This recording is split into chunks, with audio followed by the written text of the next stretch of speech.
There's no doubt that Gordon Ramsay is one of the biggest names in the restaurant industry. He's an international sensation whose multiple Michelin-starred cooking chops have made him a household name. He starred on several TV shows and has restaurants all over the globe. He enjoys considerable success, but fame has a way of bringing on the haters. And Ramsay's got a lot of them. What is it about Ramsay that makes him so reviled? In some cases, his many feuds can probably be chalked up to professional jealousy, but it definitely goes further than that. Many people simply can't stand his personality, while others have found themselves as the target of one of Ramsay's cruel moments. Here are some of the people who can't stand Gordon Ramsay.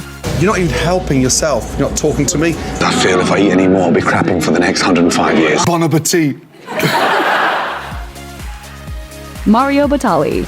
Mario Batali's brash personality clashes with Ramsay's, probably because the two celeb chefs are so much alike, and the feud between them has been going on for years. After Batali said that Ramsay's cooking was, quote, dull and outdated, Ramsay shot back, mocking Batali's orange shorts. Batali told The Guardian in 2009, "Now he goes about town calling me Fanta Pants." Batali escalated the feud even further by banning his rival from all of his restaurants, saying, "Ramsay's people call trying to book tables and I say no, I won't have him in there." But Batali did say that he'd be happy to lay the feud to rest, claiming, "If he called me himself and said, 'Let's sit down for a drink,' I'm sure it would be fine. We'd be cool, but right now, it's not cool." While the two still aren't exactly friends, Batali has guessed that Ramsay is just playing a role, telling Ripert on his show On the Table, "He's a TV guy.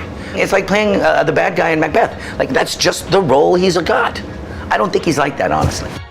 Marcus Samuelsson.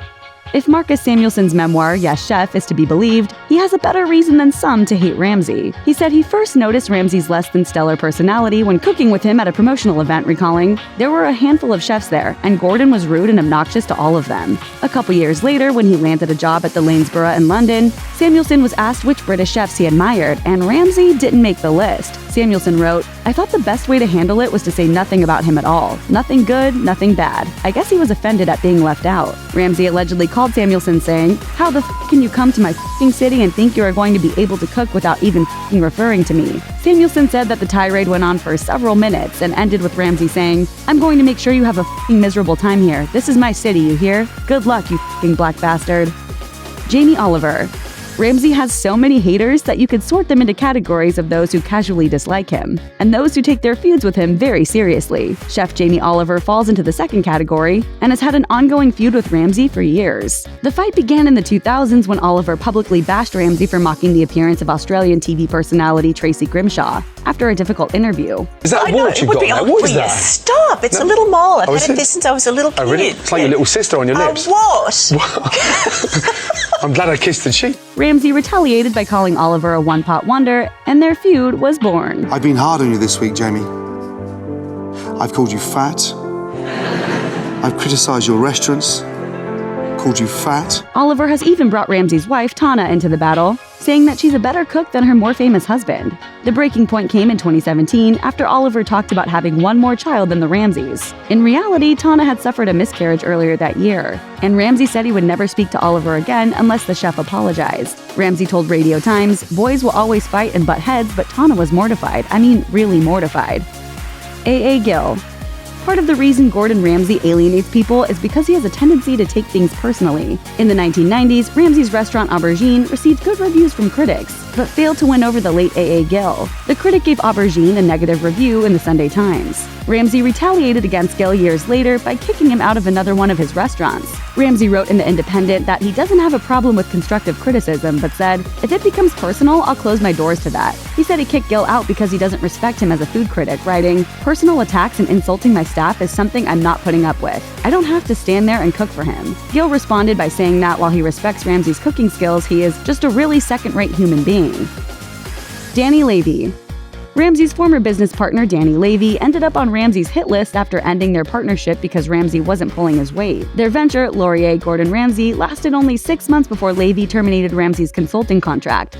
Lavy told the National Post in February of 2012, "We wish Gordon all the best, but he's a big star and too busy to come to the restaurant. He didn't have the time to manage it. He hasn't been here since August." Ramsay's name was removed from the restaurant, and new owners changed the name to Laurier 1936. Restaurant critic Marie-Claude Lortie told the Globe and Mail that Ramsay created a buzz and gave the restaurant a jolt. But she said ultimately his influence didn't make much of a difference in the restaurant. In response, Ramsay took Lavy to court for the $2.72 million he says he lost in the deal. Laurier 1936 has since closed. Marco Pierre White. Marco Pierre White was Gordon Ramsay's mentor for a time, but things ended badly. That's a great shame. I mean, the man was the first ever Brit to win 3 Michelin stars, an absolute legend at his time. But, you know, I suppose when you get to the late 40s, early 50s, it's time to hang up the apron strings. White bragged in his autobiography that he had made Ramsay cry when he was in his early 20s after yelling at him. While it's understandable that Ramsay hates his former boss, White also detests Ramsay for the things he has done to retaliate against the harsh treatment. Mr. Ramsay, I've never had an argument with him. You don't speak to him anymore, yes? I chose to cut and to sever. White told The Telegraph, "I will never speak to him again. I gave him his first break in the business, and I believe strongly in being loyal to people who have helped you." White claimed that Ramsay betrayed him in several ways, including turning up at his wedding without permission, with a film crew, and airing footage of it on TV. But for Gordon Ramsay, it's all in a day's work.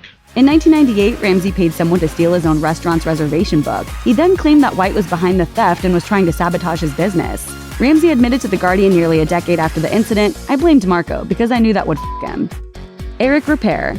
One of the things other chefs really hate about Ramsay is his temper toward other people on TV. Are you stupid? Chef Eric Ripert, who is a practicing Buddhist, would like to see Ramsay be a little more zen. Ripert tweeted, "Nothing personal against Gordon Ramsay, but he is a poor inspiration for professional chefs in his shows." Ripert's kitchen philosophy is a sharp contrast from Ramsay's.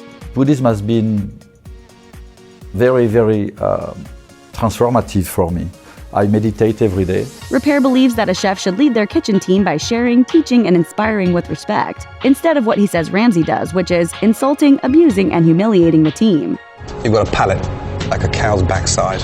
In an interview with ABC News, Ripert went even further, saying that shows where chefs yell at their team shouldn't even be on TV. We shouldn't be proud of chefs who are screaming in their kitchen.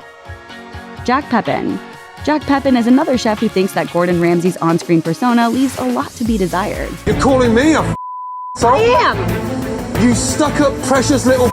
In a scathing piece for the Daily Meal, Pepin described how reality TV shows portray the industry in a chaotic and negative light. He wrote, "The so-called reality cooking shows are, if anything, totally unreal. A real, well-run professional kitchen has dignity and order." He called out Hell's Kitchen, saying, "The cruel rivalry and conflict depicted in Hell's Kitchen may be good for ratings, but it is unjust to dedicated cooks and unfair to the trade." It appears as if he's calling out Ramsay in the piece, but Pepin later wrote on Facebook that he didn't mean to insult Ramsay. Instead, he blamed the television industry for the pressure it puts on its celeb chefs to create excitement. This is my livelihood. Yeah.